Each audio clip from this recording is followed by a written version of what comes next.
Me dá sua aposentadoria ou vai pro asilo? A voz do meu filho ecoou pela sala como um tapa na minha cara. Era uma sexta-feira, 15 de março de 2024, por volta das 8 da noite. Eu estava sentada na cadeira da cozinha, aquela mesma cadeira onde tantas vezes embalei ele no colo quando era bebê, onde dei mamadeira nas madrugadas frias, onde ajudei com lição de casa. Meu Rodrigo, meu filho de 38 anos, estava de pé na minha frente, o rosto vermelho de raiva, o dedo apontado para mim como se eu fosse uma criminosa. Ao lado dele, minha nora Patrícia cruzava os braços com aquele sorrisinho de canto de boca. Ela sempre teve aquele sorriso, desde o dia que entrou nessa família. A senhora não serve para mais nada mesmo, ela completou, olhando para mim de cima a baixo. Só dá despesa, escolhe, entrega o dinheiro todo mês ou a gente te leva pro asilo segunda-feira. Meu coração disparou, minhas mãos tremiam. Mas o que eles não sabiam era que dentro da gaveta da minha cômoda, num envelope amarelo lacrado, eu tinha preparado algo. Algo que mudaria tudo. Mas antes de continuar, confira se você já está inscrito no canal e escreva nos comentários de onde você está assistindo este vídeo. Adoramos saber até onde nossas histórias estão chegando. Meu nome é Helena, tenho 67 anos e essa é a história de como meu próprio filho tentou me roubar e me jogar num asilo. Sou viúva há 12 anos. Meu marido, o Antônio, morreu de um infarto fulminante quando voltava do trabalho. Foi numa terça-feira de agosto. Nunca vou esquecer aquele dia. Desde então, criei meu filho sozinha, dei continuidade à vida, segui em frente. Eu sempre fui uma mãe dedicada. Trabalhei 32 anos como costureira, fazendo roupas sob medida para fora. Acordava às 5 da manhã e às vezes ficava até meia-noite na máquina de costura para dar conta das encomendas. Passei necessidades, sim. Teve mês que comi só arroz com ovo para que o Rodrigo pudesse comer carne. Vendi minha aliança de ouro, aquela que meu Antônio me deu no casamento, para pagar a faculdade particular dele quando ele não passou na federal. Foram R$ 2.847 que consegui na venda. Parcelei o resto em 48 vezes. Quando ele se formou em administração, eu chorei de orgulho na formatura. Fui com meu vestido mais bonito, aquele azul marinho que eu mesma costurei. Ele subiu no palco, pegou o diploma e eu pensei, valeu a pena cada sacrifício, cada madrugada, cada conta atrasada. Mas nunca imaginei que um dia ele entraria pela porta da minha casa, a casa que eu paguei com meu suor, e gritaria aquelas palavras: me dá sua aposentadoria ou vai pro asilo. Nessa história, você vai ver como eu descobri o plano deles antes mesmo de acontecer. Como preparei cada detalhe. Como um envelope mudou tudo. O que eles não sabiam era que 6 meses antes daquele dia, eu já tinha ido num advogado. Já tinha organizado meus documentos. Já sabia exatamente o que ia fazer quando eles mostrassem quem realmente eram. E, principalmente, eles não sabiam que a casa onde eles moravam, aquela casa grande no condomínio fechado, estava no meu nome. Tudo começou quando o Rodrigo tinha 28 anos e me apresentou a Patrícia. Era um domingo de outubro de 2014.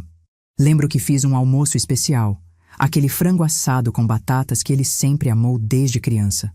Coloquei a mesa bonita, com a toalha bordada que minha mãe me deu, acendi uma vela perfumada de baunilha. Eu queria que tudo fosse perfeito. Afinal, era a primeira namorada séria que meu filho trazia para casa. Quando a campainha tocou, meu coração até acelerou de ansiedade. Abri a porta e lá estava ela. Patrícia era bonita. Isso eu não posso negar. Cabelo liso e preto, sempre impecável, unhas feitas, roupas de marca. Ela me cumprimentou com um sorriso, mas algo naquele sorriso não chegava aos olhos. Eu senti. Mães sentem essas coisas. Mas engoli aquela sensação e abracei ela com carinho. Durante o almoço, o Rodrigo estava radiante. Segurava a mão dela por cima da mesa, contava como eles tinham se conhecido no trabalho, como ela era inteligente, ambiciosa, cheia de planos. Mãe, a Patrícia vai me ajudar a crescer na vida, ele disse, com aquele brilho nos olhos. E eu, como mãe boba, sorri e disse: que bom, meu filho. Você merece ser feliz. Depois do almoço, enquanto eu lavava a louça, a Patrícia veio até a cozinha. Olhou ao redor, para o azulejo antigo, para o fogão que já tinha 20 anos, para a geladeira pequena. A senhora mora aqui sozinha? Ela perguntou. Respondi que sim, desde que meu marido tinha falecido. Deve ser solitário, ela disse, mas o tom não era de compaixão. Era de análise, como se estivesse calculando algo. Nos primeiros anos, as coisas até iam bem. O Rodrigo vinha me visitar toda semana, às vezes trazia a Patrícia junto. Eles casaram em 2016, numa cerimônia bonita num buffet caro. Eu ajudei com 15 mil reais que tinha guardado da venda de um terreninho que meu Antônio deixou. É pro meu filho, eu pensava, pra felicidade dele. Quando eles tiveram dificuldades para comprar a casa própria, em 2017, eu não pensei 2 vezes. Peguei minha aposentadoria de 3 meses, somei R$ 6.780 e dei de entrada para eles. Depois vocês me pagam, eu disse. O Rodrigo me abraçou chorando. Obrigado, mãe. A senhora é a melhor mãe do mundo. Patrícia só deu aquele sorrisinho. Nunca me agradeceu diretamente. Eu lembro do cheiro de tinta fresca quando entrei naquela casa pela primeira vez. Uma casa linda, de 3 quartos, num condomínio com piscina e salão de festas. O Rodrigo me levou pelo braço, todo orgulhoso, mostrando cada cômodo. Um dia vou te dar uma casa melhor que a sua, mãe, ele prometeu. Meu coração estava tão cheio de amor que quase explodiu. Mas conforme os anos foram passando, as coisas começaram a mudar. Devagar. Tão devagar que no começo eu nem percebi direito. As visitas foram ficando mais raras. De toda semana, passou para 2 vezes por mês. Depois, 1 vez. Depois, só em aniversários e Natal. Quando eu ligava, o Rodrigo sempre tinha uma desculpa. Estou ocupado, mãe. Tenho uma reunião importante. A Patrícia não está se sentindo bem. A primeira vez que senti algo estranho de verdade foi num Dia das Mães de 2019. Eu tinha feito aquele almoço especial de novo, comprado um bolo na confeitaria cara, gastei R$ 78 só no bolo, arrumei a casa toda, coloquei flores na mesa. O Rodrigo tinha confirmado que viria. Eu esperei das 11 da manhã até as 5 da tarde. Nada. Liguei 3 vezes. Na terceira, ele atendeu irritado. Esqueci, mãe. A Patrícia marcou um almoço com os pais dela. Não dá mais para ir. E desligou. Eu sentei na cadeira da cozinha e olhei para aquela mesa toda arrumada, para o bolo intacto, para as flores já murchando. As lágrimas desceram sozinhas. Mas eu enxuguei, guardei a comida na geladeira e pensei: é fase, todo mundo fica ocupado, ele me ama. Algumas semanas depois, fui até a casa dele sem avisar. Precisava deixar umas roupas que tinha costurado para o Rodrigo, 3 camisas sociais que ele tinha pedido meses atrás. Toquei a campainha. Patrícia abriu a porta, mas não me convidou para entrar. Ficou parada ali, de braços cruzados, bloqueando a entrada. A senhora podia ter ligado antes, ela disse com aquela voz fria. Entreguei as camisas. Ela pegou sem nem olhar. O Rodrigo está dormindo. Trabalhou até tarde. Era 3 da tarde de um sábado. Quando estava virando para ir embora, ouvi a voz do Rodrigo lá de dentro. Quem era, amor? E a resposta dela clara como cristal. Ninguém. Só uma vendedora. Ninguém. Eu era ninguém. Meu filho não veio na porta. Não me chamou. E pela primeira vez, algo dentro de mim doeu de um jeito diferente. Não era a dor da saudade. Era a dor da rejeição, do desprezo. Dirigi de volta para casa com os olhos embaçados, segurando firme no volante. No começo, eu relevava. Pensava que era coisa da minha cabeça, que eu estava sendo sensível demais, que talvez eles realmente estivessem muito ocupados. Ele é meu filho, eu repetia para mim mesma. Ele me ama, é só uma fase difícil. Mas no fundo, bem no fundo, uma voz pequena sussurrava que algo tinha mudado, que a Patrícia estava mudando meu filho, e que eu estava perdendo ele aos poucos.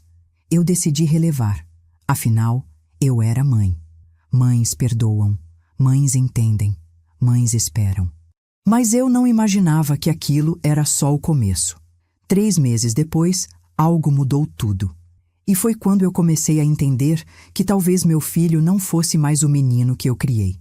No aniversário de 70 anos do meu sogro, em janeiro de 2020, fui convidada para o jantar na casa deles. Era num sábado à noite.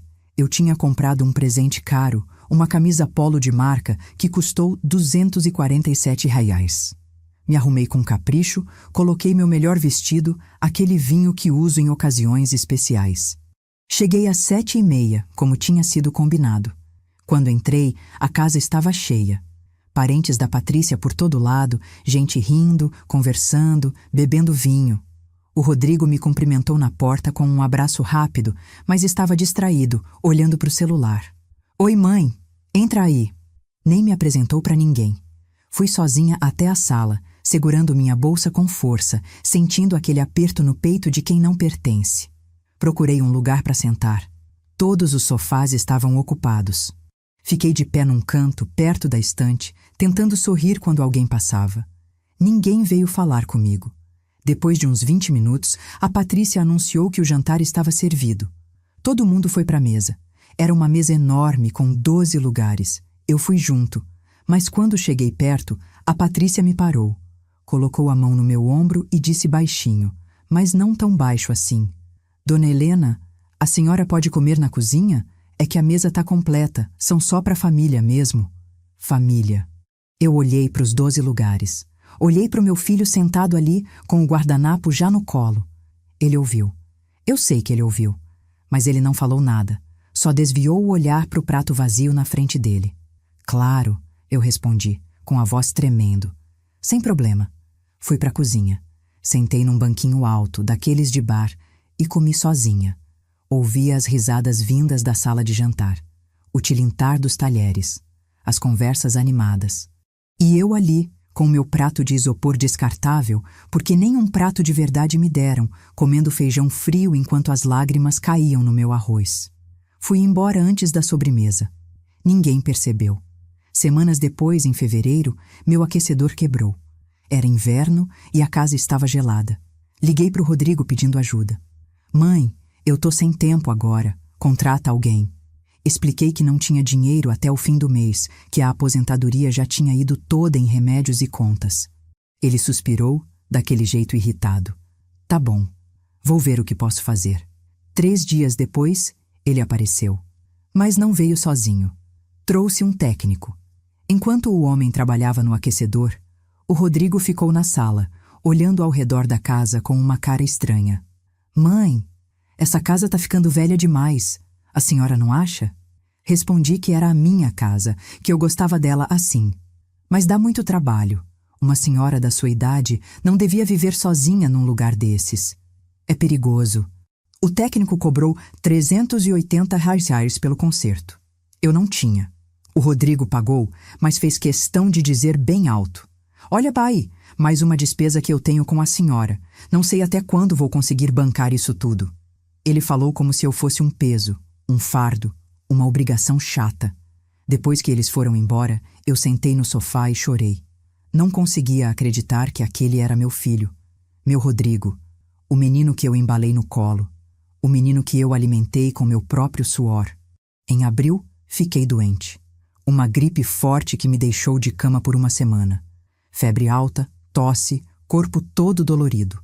Liguei para o Rodrigo.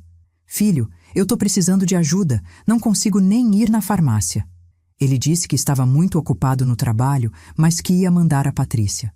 Ela apareceu no dia seguinte, às 3 da tarde. Bateu na porta com força.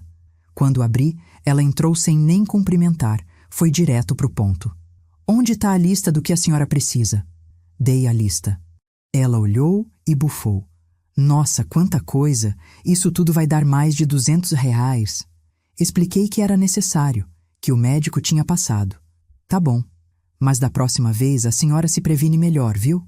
Não fica doente à toa dando trabalho para os outros. Ela voltou com os remédios, jogou a sacola em cima da mesa da cozinha e disse: O Rodrigo mandou dizer que a senhora precisa começar a pensar no futuro. A gente não vai poder ficar correndo aqui toda hora. A senhora devia considerar ir para um lugar onde tenha gente para cuidar. Um lugar. Ela estava falando de asilo. Meu coração gelou. Eu não preciso de asilo, respondi, tentando manter a voz firme. Eu só tô gripada. É temporário. Ela deu aquele sorrisinho de lado. Por enquanto. Mas a senhora está envelhecendo, dona Helena. Uma hora vai precisar de cuidados permanentes. E a gente tem nossa vida, nossos planos. Não dá para ficar largando tudo por causa da senhora. Por causa da senhora. Como se eu fosse um problema. Uma inconveniência. Um estorvo na vida deles. Em junho foi meu aniversário. Fiz 67 anos. O Rodrigo não ligou. A Patrícia também não. Esperei o dia inteiro. Olhei para o celular mais de 50 vezes. Nada. Às 10 da noite, enviei uma mensagem para o Rodrigo. Oi, filho. Hoje foi meu aniversário. Ele respondeu 3 horas depois. Foi? Desculpa, estava ocupado. Parabéns. 4 palavras. Meu filho me deu 4 palavras no meu aniversário. Chorei até dormir naquela noite. E pela primeira vez, uma raiva começou a crescer dentro de mim. Não era só mágoa. Era raiva. Raiva de ter dado tudo e receber nada. Raiva de ter me sacrificado para criar um filho que me tratava como lixo. Mas eu ainda tentava entender. Ele tá sob pressão, eu pensava. O trabalho deve estar difícil. O casamento talvez não esteja bem. Sempre arrumando desculpas. Sempre relevando. Até que em agosto aconteceu algo que me fez acordar de vez. Eu estava no mercado comprando as coisas do mês. Minha aposentadoria tinha caído naquele dia. R$ 2.260. Estava na fila do caixa quando ouvi uma voz conhecida atrás de mim. Era a Patrícia. Ela estava com uma amiga, conversando alto, rindo. Elas não tinham me visto. Sério que vocês vão fazer isso? A amiga perguntou. E a Patrícia respondeu com aquela voz cheia de empolgação. Sim, a gente já está organizando tudo. Vamos colocar ela num asilo até o fim do ano. Já achamos um ótimo. 3. R$ 500 por mês. A amiga deu uma risadinha. Mas ela aceita? Ela não tem escolha. A gente vai dar um ultimato. Ou ela passa a aposentadoria toda pra gente todo mês, ou a gente interna ela. De um jeito ou de outro, aquele dinheiro vai ser nosso. E quando ela morrer, a gente vende aquela casinha velha dela. Deve dar uns R$ 400 mil fácil. Meu sangue congelou. Fiquei parada ali, segurando minha cestinha de compras, sentindo o mundo girar ao meu redor. Elas estavam planejando. Planejando me roubar. Planejando me jogar num asilo. Planejando ficar com minha casa. E o pior, o Rodrigo sabia. Ela tinha dito a gente. Meu filho estava nesse plano. Paguei minhas compras e saí correndo daquele mercado. Entrei no carro e só consegui chorar. Chorei tanto que minha vista embaçou, mas no meio daquele choro, algo mudou dentro de mim. A mágoa virou fúria, a tristeza virou determinação. Eles riram na minha cara por tempo demais, me trataram como nada. E agora queriam me roubar. Mas eles cometeram um erro muito grande. Eles subestimaram a velha. Eu saí daquele estacionamento decidida. Eles iam aprender que mãe pode ser paciente, pode ser perdoadora, pode ser amorosa, mas mãe também tem limite. E o meu tinha acabado naquele dia. E foi aí que eu lembrei de uma coisa muito importante sobre aquela casa linda onde eles moravam. Naquela noite, sozinha em casa, eu não conseguia dormir. Ficava revirando na cama, pensando naquela conversa que tinha ouvido no mercado. Quando ela morrer, a gente vende aquela casinha velha dela. As palavras da Patrícia ecoavam na minha cabeça como um disco arranhado. Minha casa. A casa que eu paguei com 32 anos de trabalho. A casa onde criei meu filho. Onde enterrei meu marido em memórias. Por volta das 3 da manhã, levantei. Fui até o quarto que era do Rodrigo, aquele que eu transformei em escritório depois que ele saiu de casa. Abri a gaveta onde guardo meus documentos importantes, certidão de nascimento, de casamento, escritura da casa, papéis antigos. Minha mão tremia quando peguei a pasta azul onde estavam os documentos da casa deles. Acendi a luz do abajur e comecei a ler, página por página, devagar, muito devagar. E foi quando cheguei na 4ª página que meu coração quase parou. Ali estava, negro no branco, impresso. Carimbado, assinado. A casa estava no meu nome. Sentei na cadeira com as pernas bambas. Como eu tinha esquecido disso? Claro que estava no meu nome. Em 2017, quando eles foram comprar aquela casa, o Rodrigo tinha apenas 2 anos de carteira assinada. O banco não aprovou o financiamento só no nome dele. A renda era insuficiente. Eu lembro do gerente dizendo: precisamos de um cotitular com renda comprovada e bom histórico de crédito. Foi quando eles pediram minha ajuda. Não só os R$ 6.780 da entrada, mas também meu nome, minha aposentadoria como garantia, meu CPF. É só por formalidade, mãe, o Rodrigo tinha dito naquela época. O banco exige, mas a casa é minha, eu vou pagar tudo. E eu, mãe boba, confiei. Assinei todos os papéis sem nem ler direito. Mas agora, olhando para aquele documento com atenção, eu vi a verdade. O imóvel estava registrado em cartório no nome de Helena Cristina Alves Ferreira. Eu. A proprietária legal era eu. O Rodrigo era apenas coproprietário. E para vender ou fazer qualquer coisa com aquela casa, precisava da minha assinatura, da minha autorização. Aquele documento significava que eles não podiam fazer nada, absolutamente nada sem mim. Li e reli mais 5 vezes. Não era impressão, não era erro, era real. A casa estava no meu nome. E mais, eu tinha cópia de todos os comprovantes de pagamento da entrada que eu dei.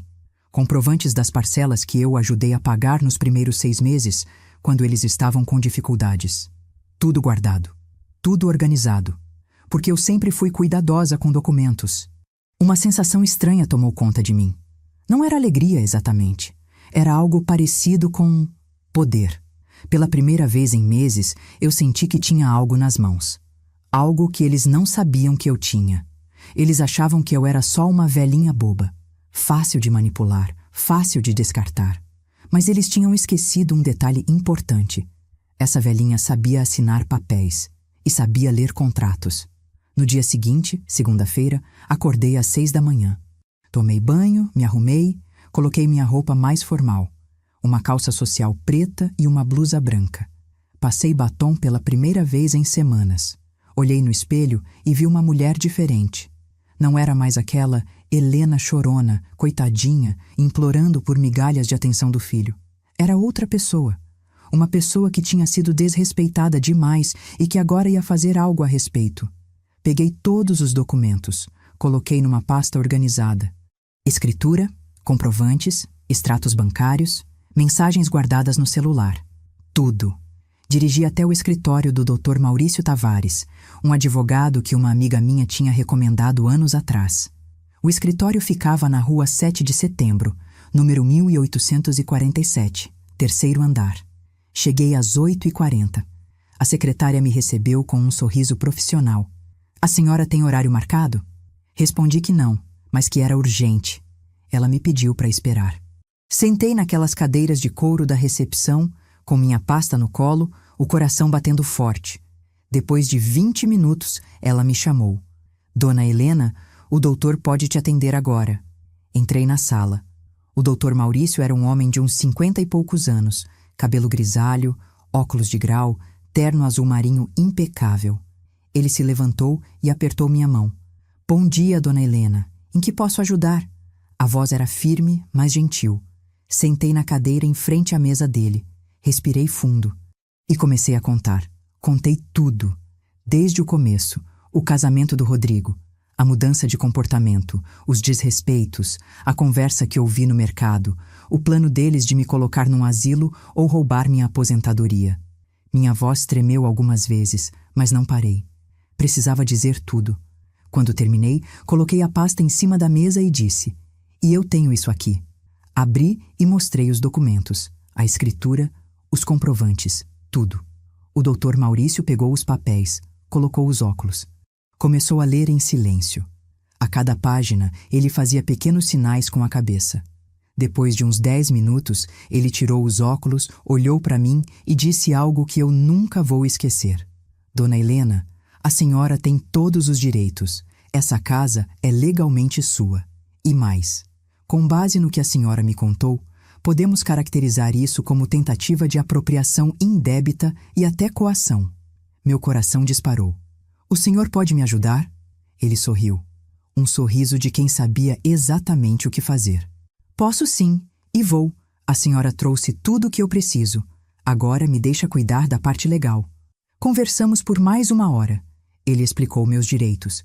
Explicou que eu podia, se quisesse, retomar a posse total da casa. Que eu podia exigir que eles saíssem. Que eu tinha o poder de decisão sobre tudo relacionado àquele imóvel. Mas eu preciso da senhora me autorizar a agir, ele disse. Eu posso preparar os documentos, mas a decisão é sua. Olhei para ele. Depois olhei para as minhas mãos. Aquelas mãos que costuraram milhares de peças de roupa, que embalaram meu filho bebê, que assinaram cheques, promissórias, financiamentos. Aquelas mãos que construíram tudo. E pensei, não vou deixar eles me roubarem. Não vou deixar eles me jogarem fora como lixo. Faça, doutor, respondi com a voz firme pela primeira vez em meses. Prepare tudo, ele sorriu de novo. Ótimo. Mas tem uma coisa importante. A senhora não pode contar nada para eles. Nenhuma palavra, nenhuma insinuação. Eles precisam pensar que a senhora não sabe de nada. Que a senhora continua sendo aquela velhinha frágil e ingênua. Consegue fazer isso? Concordei com a cabeça. Consigo. Então vamos fazer o seguinte. Ele continuou pegando uma caneta. Vou preparar um documento de notificação extrajudicial. Se eles tentarem qualquer coisa, se tentarem te coagir, se tentarem te forçar a assinar algo ou te internar em algum lugar, eu tenho autorização para agir imediatamente. Vou também preparar uma ação de reintegração de posse preventiva. Tudo pronto, só esperando o momento certo. Quanto tempo vai levar? Perguntei. 1 semana, 10 dias no máximo. Deixa comigo. Saí daquele escritório sentindo algo que eu não sentia há muito tempo. Esperança. E mais que isso, justiça. Não era vingança, era justiça. Era recuperar o que era meu. Era me proteger de pessoas que queriam me destruir. Durante os dias seguintes, continuei agindo normal. Quando o Rodrigo ligava, eu atendia com a mesma voz mansa de sempre. Quando ele mandava mensagem, eu respondia com carinho. Não deixei transparecer nada. Eles precisavam pensar que eu continuava sendo a mesma. 1 semana depois, na sexta-feira, o Dr. Maurício me ligou. Dona Helena, tudo pronto.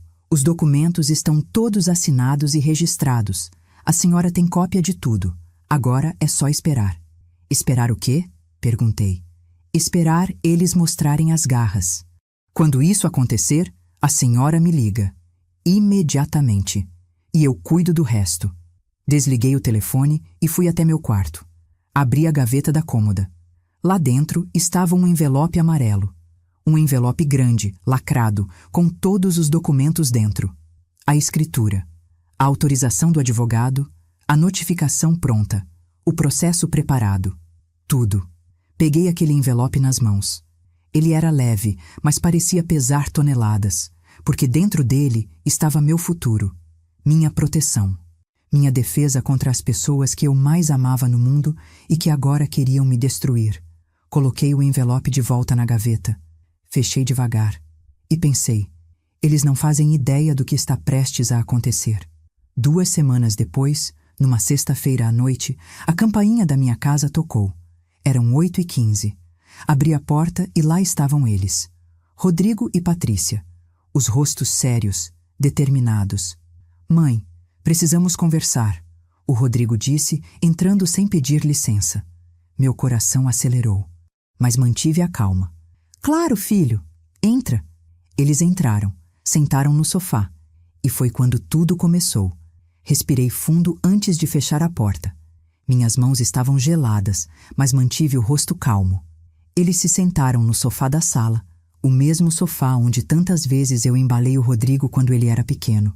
A Patrícia cruzou as pernas e me olhou com aquela expressão que eu já conhecia bem. Superioridade. Desprezo mal disfarçado. Senta aí, mãe, o Rodrigo disse, apontando para a poltrona na frente deles. Não era um convite, era uma ordem. Sentei. Coloquei as mãos no colo para esconder o tremor.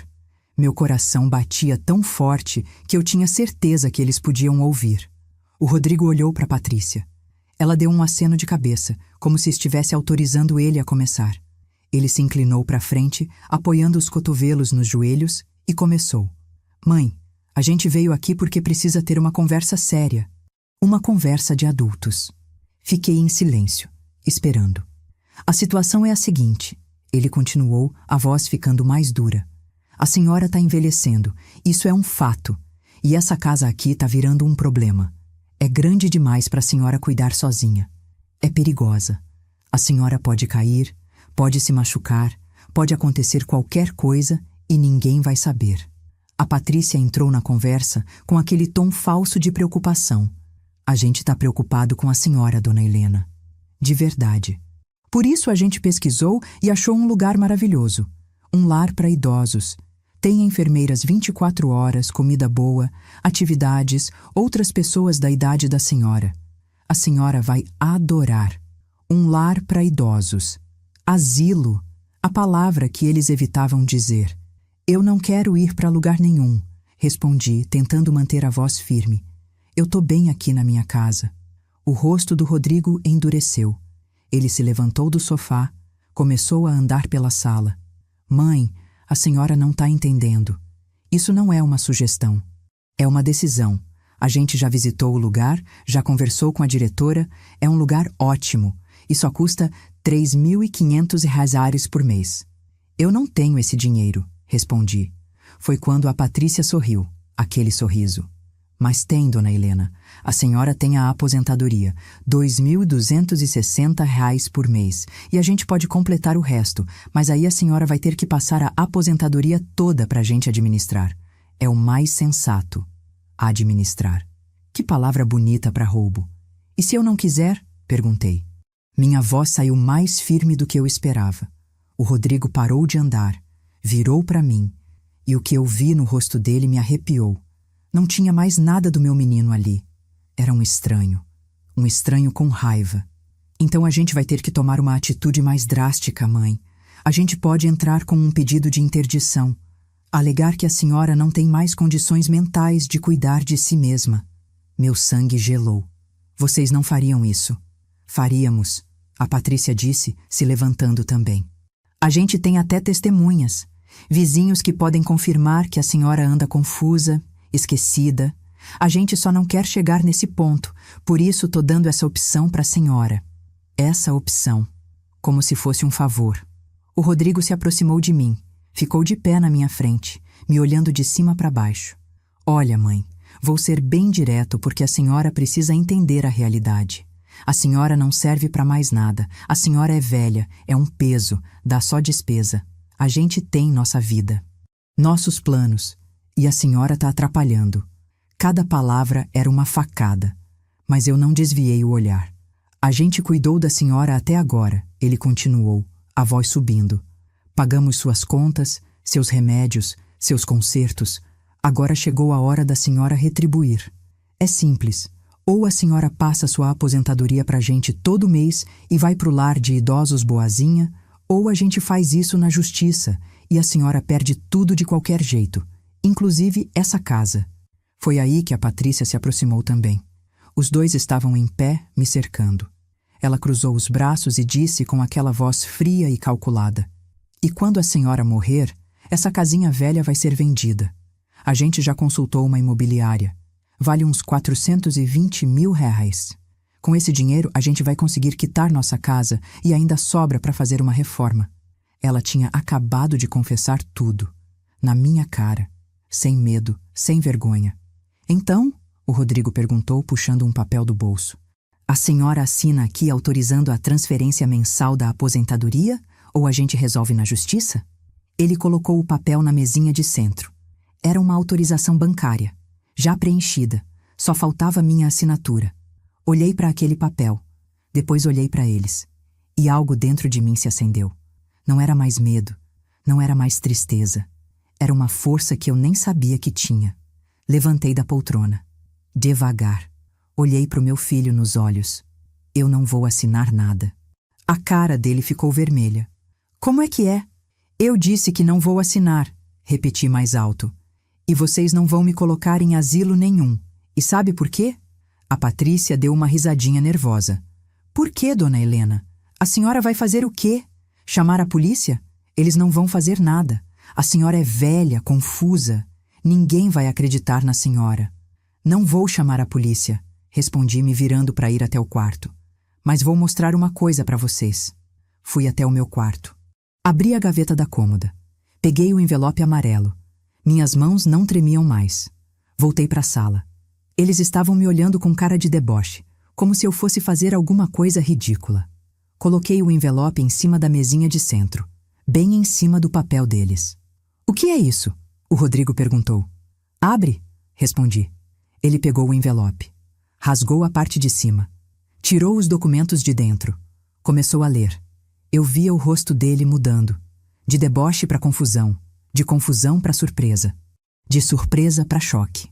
Isso não pode ser, ele murmurou. A Patrícia arrancou os papéis da mão dele. Começou a ler também. Quando ela chegou na escritura, na página onde estava meu nome, o rosto dela ficou branco. Completamente branco. Pois é, eu disse, e minha voz saiu firme como rocha. Essa casa que vocês tanto querem vender, ela tá no meu nome. A casa onde vocês moram, aquela casa linda do condomínio, também tá no meu nome. Eu sou a proprietária legal. Vocês são apenas moradores. O Rodrigo olhou para mim como se eu tivesse crescido 3 metros. Mas isso foi só para conseguir o financiamento. A casa é minha. É? Perguntei pegando outro documento do envelope. Então por que a escritura registrada em cartório diz que a proprietária sou eu? Porque todos os documentos que eu tenho aqui provam que eu dei a entrada, que eu paguei as primeiras parcelas, que eu assinei como titular. Mostrei os comprovantes, um por um. 6 reais. 780 reais da entrada. Comprovante de transferência. Data, 15 de março de 2017. Depois os comprovantes das 6 primeiras parcelas. Tudo no meu nome. Tudo com meu CPF. A Patrícia estava tremendo. Literalmente tremendo. Isso não... Você não pode... Posso sim, respondi pegando o último documento. E tem mais. Isso aqui é uma notificação extrajudicial preparada pelo meu advogado, Dr. Maurício Tavares. Ele está autorizado a agir em meu nome. E sabe o que está escrito aqui? Que vocês têm 30 dias para sair da minha casa. 30 dias para arrumar outro lugar para morar. O silêncio que caiu na sala era tão pesado que eu podia sentir ele no peito. Você não faria isso, o Rodrigo disse. Mas a voz dele estava fraca, sem força. Não faria? Perguntei, dando um passo na direção dele. Vocês iam me jogar num asilo, iam roubar minha aposentadoria, iam me internar à força, iam vender minha casa. E acham que eu não faria nada?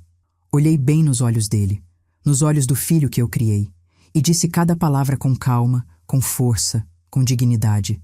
Cada vez que você me chamou de inútil, cada vez que ela me humilhou, cada vez que vocês me ignoraram, me desprezaram, me trataram como lixo, eu guardei, eu lembrei e eu me preparei. Mãe, espera. Ele tentou falar, a voz quebrando. Agora é tarde, respondi. Vocês tiveram 1000 chances de me tratar com respeito. Vocês escolheram me tratar como inimiga, então agora eu vou agir como inimiga. A Patrícia caiu no sofá, colocou as mãos no rosto. A gente vai perder a casa. Vão, confirmei. E sabe de uma coisa? Essa casa que vocês moram, essa casa que tá no meu nome, eu vou vender. Já conversei com uma imobiliária, deve dar uns 680 mil reais. E esse dinheiro é meu, legalmente meu. O Rodrigo caiu de joelhos. Literalmente caiu de joelhos na frente de mim. Mãe, por favor, a gente errou. A gente errou muito, mas por favor não faz isso. A gente não tem para onde ir.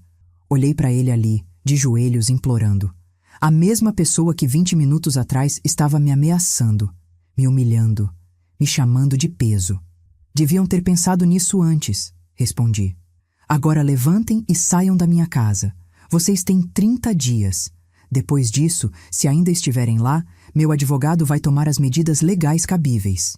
A Patrícia se levantou, segurando na parede para não cair. Você é uma velha cruel. Uma o quê? Interrompi. Uma mãe que se cansou de ser desrespeitada? Uma mulher que decidiu se proteger? Uma pessoa que finalmente botou limites? Pode me chamar do que quiser. Não me importo mais. Fui até a porta. Abri. O ar frio da noite entrou pela sala. Agora saiam. O Rodrigo passou por mim cambaleando. A Patrícia foi atrás, o rosto vermelho de raiva e choro. Quando ela passou pela porta, se virou para mim. Você vai se arrepender disso. Não, respondi, com uma calma que eu nem sabia que tinha.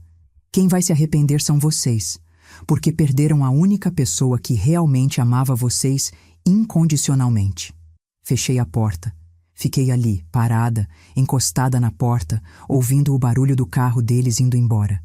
Meu coração estava disparado, minhas pernas estavam bambas, mas dentro de mim, bem lá no fundo, tinha uma sensação que eu não sentia havia muito tempo. Paz. Nos dias que se seguiram àquela sexta-feira, eu não dormi direito. Ficava acordada de madrugada pensando se tinha feito a coisa certa, se tinha sido dura demais, se devia ter dado mais uma chance. Mas toda vez que esses pensamentos vinham, eu lembrava. Lembrava da voz do Rodrigo gritando que eu não servia para nada. Lembrava da Patrícia planejando me roubar no mercado. Lembrava de todas as humilhações. E aí a culpa passava. No sábado de manhã, a vizinha da frente, Dona Irene, tocou minha campainha. Ela tinha uns 70 anos, sempre foi simpática comigo. Quando abri a porta, ela me abraçou forte. Helena, a notícia já se espalhou. Todo mundo no bairro tá falando. Meu coração gelou. Falando o quê? Ela me olhou com carinho e disse que você finalmente botou aquele casal no lugar deles e tá todo mundo do seu lado. Fiquei surpresa. Ela entrou, eu fiz café e ela me contou. Contou que as outras vizinhas sempre tinham achado estranho o jeito que eles me tratavam. A gente via você chegando lá de vez em quando e eles te deixavam na porta. Nunca te convidavam para entrar. A gente comentava entre nós, sabe? Que absurdo! Descobri que não era só eu que tinha percebido. As pessoas viam, as pessoas sabiam. Na segunda-feira, minha amiga Conceição, aquela que me recomendou o Dr. Maurício, me ligou. Helena, você fez certo, você fez muito certo. A voz dela estava cheia de emoção. Eu estava rezando por você há meses, vendo você sofrer calada. Eu sabia que uma hora você ia acordar. Nós conversamos por mais de 1 hora. Ela me contou que tinha passado por algo parecido com a própria filha anos atrás.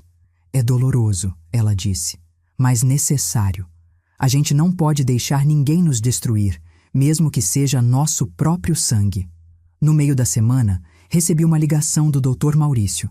Dona Helena, eles procuraram um advogado, tentaram contestar a documentação, mas não tem caso. Tudo que a senhora tem é legítimo e registrado. O advogado deles já entendeu isso. Perguntei o que ia acontecer agora. Eles vão ter que sair, não tem escolha. A senhora quer seguir com a venda da casa? Respondi que sim. Ele disse que ia cuidar de tudo. Na sexta-feira seguinte, 1 semana depois do confronto, encontrei a Patrícia no supermercado. Foi por acaso. Ela estava no corredor de produtos de limpeza. Quando me viu, o rosto dela se contorceu. Ela veio na minha direção, empurrando o carrinho com força. Espero que você esteja feliz. Ela cuspiu as palavras. A gente vai ter que alugar um apartamento minúsculo. Perdemos tudo por sua causa. Olhei para ela. Não senti raiva. Não senti pena. Senti nada. Não perderam por minha causa, respondi calmamente.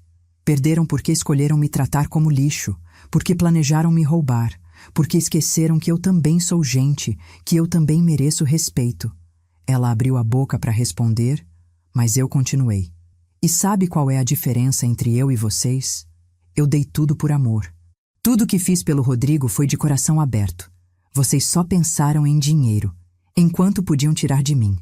Então não foi por minha causa, foi por escolha de vocês. Virei as costas e fui embora. Deixei ela ali, parada, com a boca aberta. E senti uma leveza tão grande que parecia que tinha tirado um peso de 100 quilos das costas.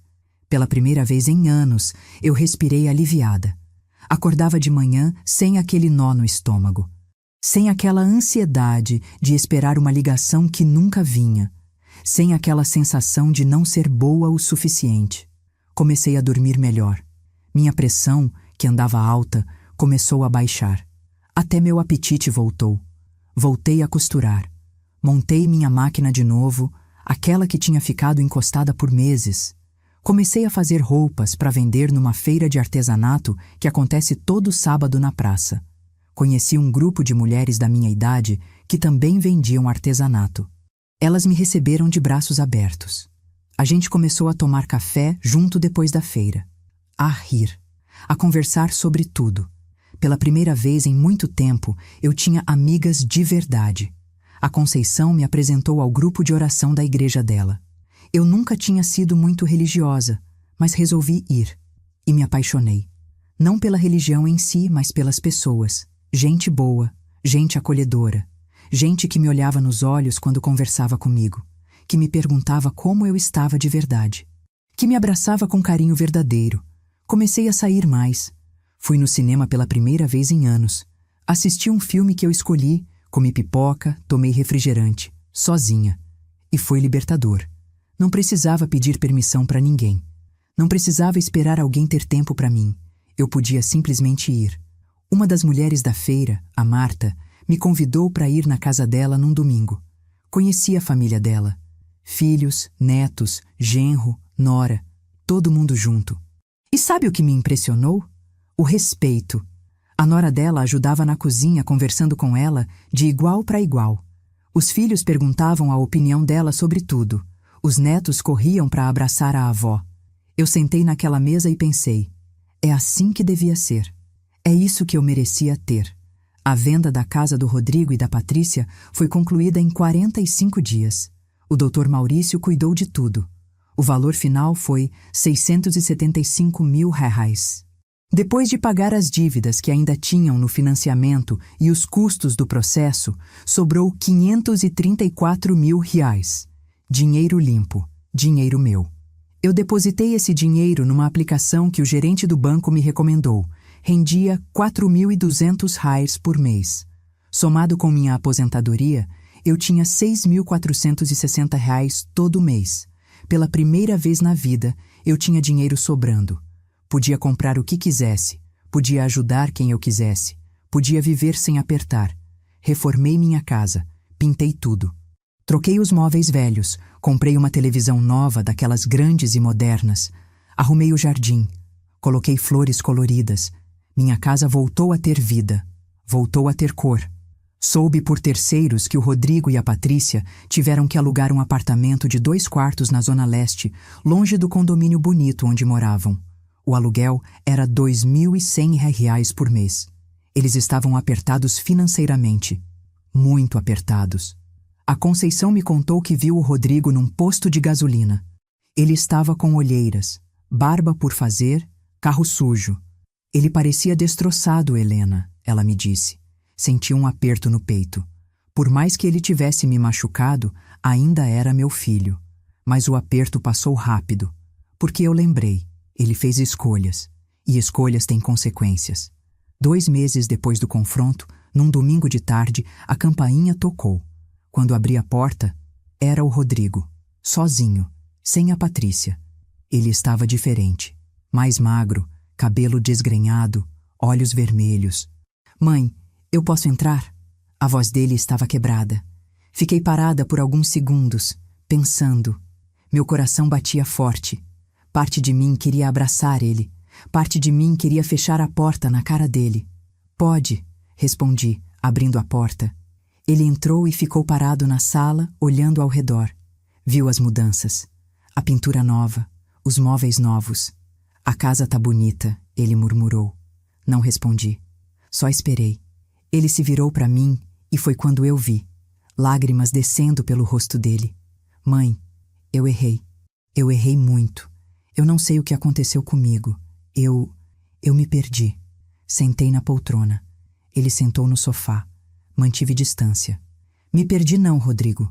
Respondi, a voz calma, mas firme. Você escolheu. Escolheu me tratar mal.